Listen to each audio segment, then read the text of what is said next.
Hi, friends, and welcome to another RobCast. This is RobCast 94, and it's part 3 of the series I'm doing called Learning to Lament. And I'm walking through these 5 poems that are called the Lamentations, and they're in the middle of the Bible. If you're cruising through the Bible, you just skip right over them probably. They're just a couple of pages. And if you did start reading them, your first thought would probably be, oh my word, this is so depressing. This is so sad and kind of uh, incoherent. Like, what is it even about? But then what's interesting is if you go just below the surface, there's this whole world of insight and truth about pain, loss, suffering, and heartbreak. And when I first realized just how much is going on in Lamentations, honestly, it is so shaped how I see the world. And it's so mysterious. The God character, the God in the poems is sort of on trial. There's a lot of hurt and wound towards God. God doesn't really show up or speak. The one character who does sort of have this, hey, God's all right, then sort of later, it's like, maybe not. It's this very mysterious, deeply felt, almost like dirge about the destruction of the city of Jerusalem. City of Jerusalem was destroyed somewhere around the year 500. A number of people were hauled off to Babylon. There were some survivors, and it's in the rubble of the survival that we have these 5 poems. And so before we get into it, I should just say I've been playing phone tag with this friend of mine for a couple of days now, and just now, I just been driving home from surfing. We finally connected. You know that thing where you've been playing phone tag and you're finally like, oh, there, now we're talking live to each other. And then she told me about a beloved friend of hers who's a friend of mine who they just found out has a golf ball sized tumor. I believe it's in her liver, and it's not looking good. Like they're getting the diagnosis today, but it looks like it's some serious late stage cancer. And so one of the reasons why I had just called to say hi, but then we had been doing this phone tag, and she's like, I'm so glad that out of nowhere you called, because this past week and leading up to today's diagnosis has been obviously just gut wrenching. And so we were talking about the shock of what would life be like without this beloved friend of hers and mine. What, like, trying to imagine if she was gone, because literally it could be just a brief time here, because the cancer is pretty serious. And so it was so interesting to be driving home in shock, coming home to do this podcast about shock. And this episode then, it's called She's Finding Her Voice, and I want to show you why I've called it that. And then we're just going to explore for a bit about the nature of shock, because part of suffering, pain, loss, and heartache is that feeling when you can't believe this is happening. And sometimes you find yourself just repeating it. I can't believe this is happening. So here's what's interesting. The poems are arranged in a very specific way. So it isn't just the content of the lines of Lamentations. It's the way that the poet arranged who says what. Because there's these 3 characters. There's a narrator, and then there's this woman, and there's a man. The man doesn't show up till later, poem 3. So poems 1 and 2 are just a narrator, and at first, all you get is the narrator's voice, and the narrator just reports on how bad it is. The city is deserted. She's been overcome. The enemy laid hands on all her treasures. All her people groan. I mean, the narrator just brings this very, almost like reporting. Here's how bad it is. Here's how terrible it's gotten. The reporter just uses image after image to describe how deep and thorough the devastation has been. And we don't hear from the woman until the last part of the 9th verse. So the narrator speaks straight for the first 9 verses, and then at the end of the 9th verse, And in the English, all you get are quote marks, which is sort of the translator's attempt to show you that this is a different voice. But the woman doesn't speak until the end of the 9th verse. And then, so the narrator says, her fall was astounding. There was none to comfort her. And then you get this one line from the woman, look, Lord, on my affliction, for the enemy has triumphed. And that's all you get from her. And then it goes right back to the narrator. Then the narrator goes on and on. The enemy laid hands on all her treasures. She saw pagan nations enter her sanctuary. The narrator just goes on. And then at the end of 11, the woman speaks again. And you get, look, Lord, and consider, for I am despised. Is it nothing to you, all you who pass by? So at first it's like a prayer. Then she turns to the people around her. Is it nothing to you, all you who pass by? Look around and see. And then, so there's a little bit more from her. And then she says, from on high he sent fire, sent it down into my bones. He spread a net for my feet and turned me back. So she's blaming God. And she just unleashes from on high, God sent fire. For his hand, by his hands, she talks about being bound, something hung on her neck, how God has sapped her strength. The Lord has rejected all the warriors in my midst. I mean, she just goes on and on. Then you have the narrator speaks, and then by verse 18, she just takes over the poem, and then it just comes, see, Lord, how distressed I am. By the way, notice the first time she speaks, she says, look.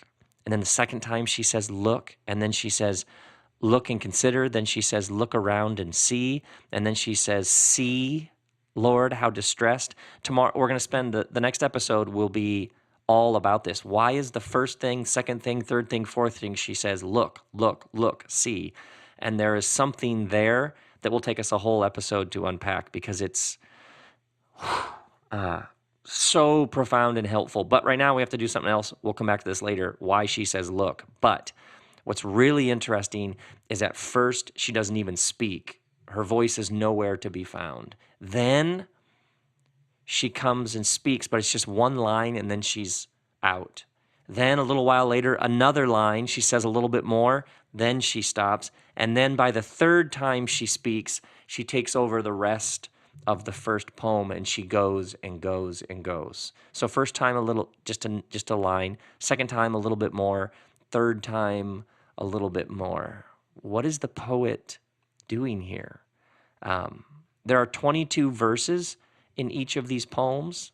There are 22 verses in the Hebrew alphabet, and so each verse corresponds to a letter of the alphabet. There's something really brilliant going on here. The fourth poem actually is 66 verses, so it's 22 times 3, it's tripled the intensity. So we'll see later, we'll spend an episode just working through how the way the Hebrew words are arranged is actually part of the meaning. It isn't just what they're saying, it's how it's arranged. But right here, what's important to see is that the poem is arranged how it works when you're in pain. Because here's the thing, it takes a while for her to find her voice. At first, she doesn't have anything to say. It's all the narrator. And then she musters up just this little line. It's almost like feeble. It's almost like she just barely ekes it out. Look, Lord, on my affliction, for the enemy is triumphed. And then she shuts up. And then a little later, she opens up a little more. And then it's like she kind of begins to find her groove. And then she just opens up and doesn't stop. Why does it take her a while to find her voice? It takes her a while to find her voice because she's in shock. And when you're in shock, sometimes you have no idea what to say. When you're in shock, sometimes all you have is silence. We live in a world that's not comfortable with silence. We live in a world that wants to fill silence with words and volume and noise. Because silence can be terrifying. Have you ever been over to somebody's house and they have TVs in every room, or they have multiple TVs on, or they have the TV on and it's loud, or they have the TV on to some show where you're like, why in the world would you have this show on? Have you ever noticed that? And a part of you realizes, wait, this TV is on just so there won't be silence.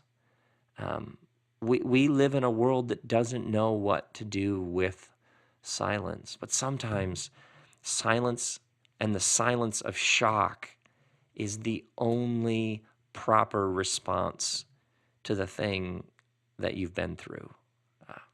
And oftentimes we have this compulsion, like we're supposed to say something, but sometimes you don't have anything to say. And the power of the first poem is that for a while the city doesn't have anything to say. She's speechless.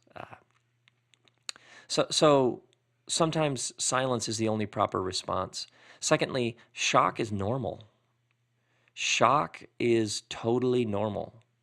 And when you're in shock and you find yourself thinking, well, I probably should say something, no, you don't need to say anything. You can just be in shock. Uh, in the Jewish tradition, they have a practice called sitting Shiva. And when somebody you know loses somebody that they love, you go over to their house and you sit Shiva with them. You sit in silence with them. And that's how you honor their loss. And if they want to talk, then you gladly talk. Otherwise, you don't need to fill the space with words, because some pain is bigger than words. Some suffering can't be captured in a sentence. And so to lament is to name the pain, is to expose the conditions that are in the way of human thriving. The past couple episodes we've explored how the lament is the cry, it's the naming, it's shining the spotlight, it's dragging it up, it's giving words to it. But sometimes you aren't there yet. Sometimes to lament is to acknowledge that you're in shock, and often with shock, it takes you a while to find your voice. And we're not even there yet. We may get there. It may take a while. But right now, we don't have words, and that's okay. So lament is both the words and not words. Lament is both giving name to the pain, and it's also the thing that happens before you even can name it, when all you have is the experience and the agony, and you aren't even ready to name it. I had an experience. I was hurt by somebody I loved very much, a beloved friend. This was a long time ago. I was hurt so badly. I lost sleep for probably, 6 months. I would awake in the night in so much pain. It was heart pain. I realize now I was probably in shock for a year. I realize now it was probably a year before I could hear that person's name, and it was like my whole body wouldn't just go numb.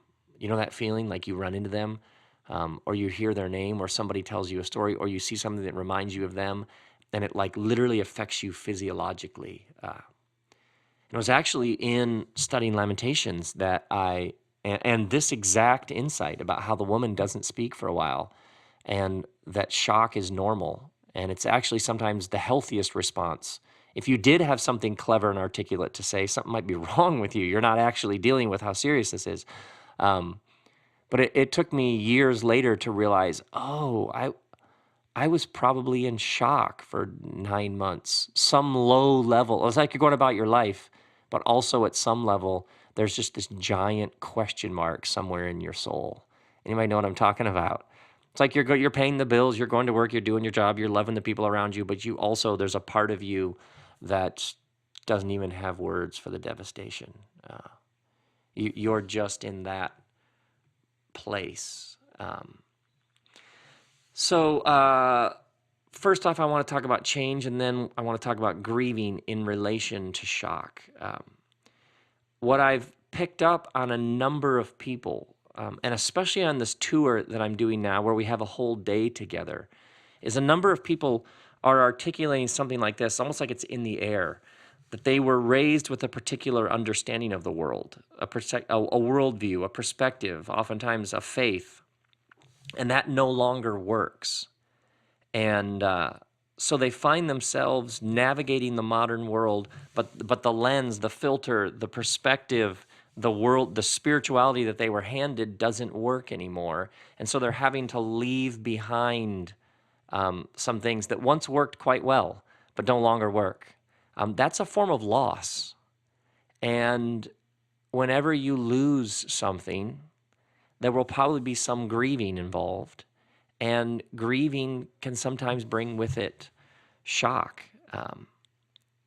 Maybe the authority figures who told you this is how it works, it doesn't work like that anymore.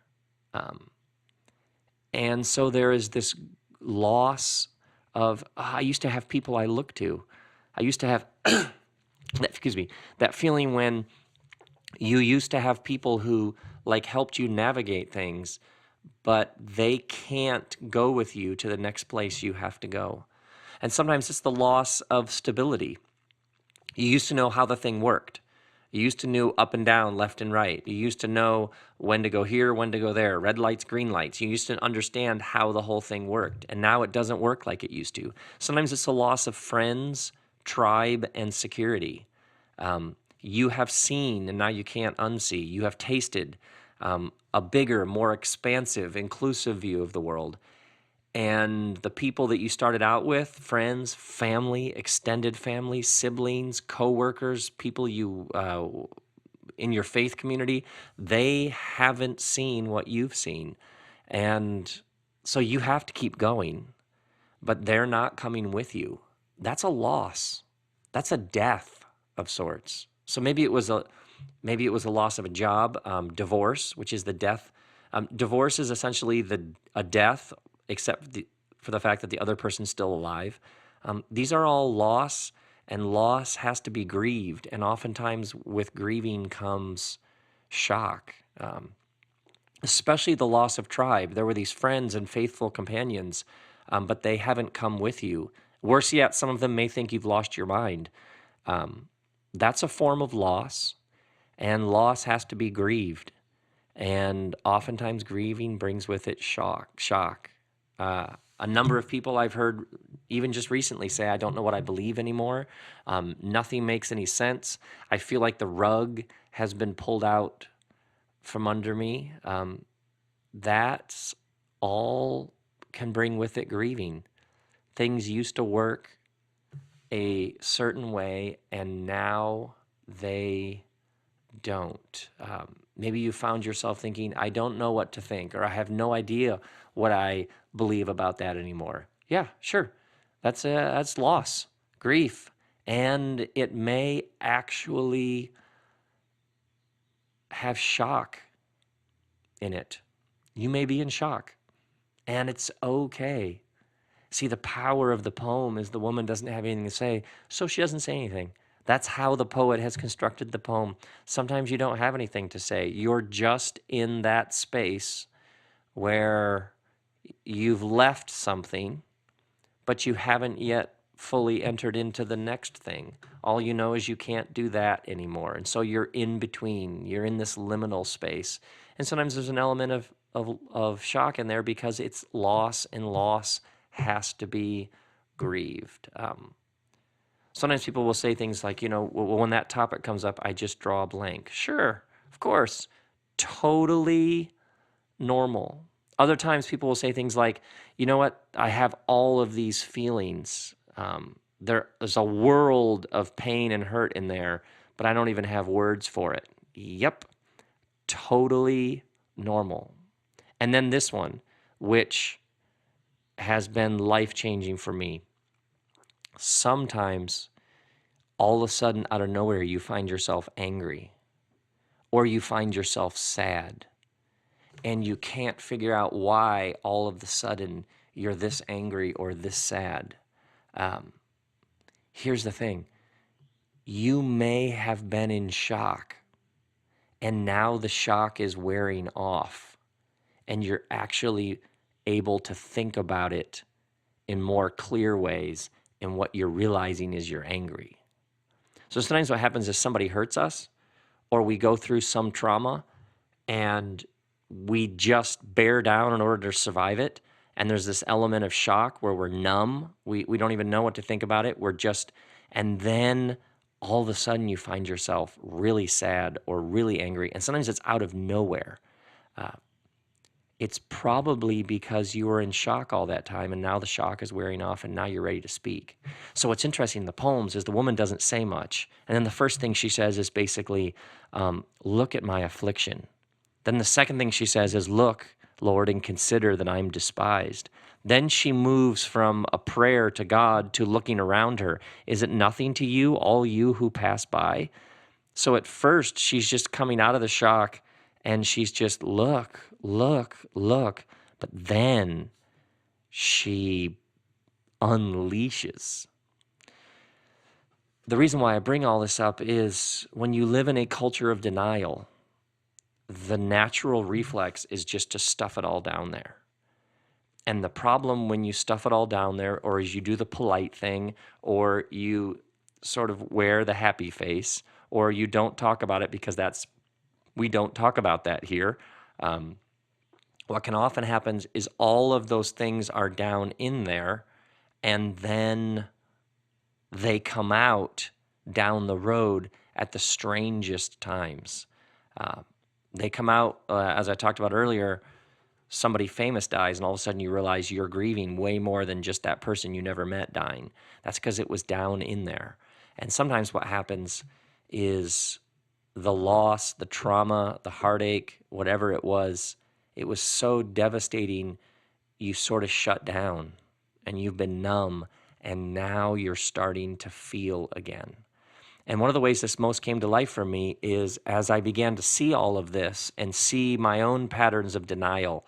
And if you understand the Enneagram, which is this way of understanding personality, I'm a 7, so denial is my drug of choice. We should probably do a whole RobCast on the Enneagram, or 20 of them. But anyway, a real breakthrough in my own path was coming to see that denial was my drug of choice. Whatever you do, just keep going, just keep smiling, just be positive. Hey, we're going to change the world. You know what I mean? Just be upbeat and just keep telling great stories. And I learned that I had this pattern. Whenever it got painful, I just kept going. And when I began to slow down, and when I began to feel, especially the negative things, sorrow, loss, betrayal, anger, I would have stuff come out of nowhere. And Kristen sometimes would say, are you grieving something? And I'd be like, what, me grieving? Everything's great. Look at us. Good news. Here we go. She'd be like, no, seriously, are you grieving something? And what's interesting is if I would sit with it, how often I'd be like, oh my word, I am. And I would think about some event that it was too painful, so I just kept going. And then later, it would sort of show itself. So, shock is normal. Silence is normal. Sometimes in shock, there are no words, and so you just honor it with no words. Sometimes your friend is in shock, and so the way that you be a friend to them is you do not charge in with words, you charge in with silence. How's that for a sentence? You charge in with silence. Maybe sometimes you simply say to your friend, you know what? I can only imagine what you're going through. There can't be words for that. So what I'm going to do is I'm going to show up and be here with you. And I'm going to sit in the shock with you. Yeah, that's how it works. That's how it works, my friend. We are learning to lament, which means we are coming to see that shock is totally normal. That, my friends, is part 3. Now, what we're going to do in the next episode is I'm going to take this idea, this fact that she keeps saying, look, look, look. Why does she say that? How does the narrator respond? And what does this mean for how you and I think about our own pain, and more importantly, how we understand and interact with others when they're in pain? And when you see that, life-changing for me. All right, that is part 3, my friends, of Learning to Lament. Grace and peace.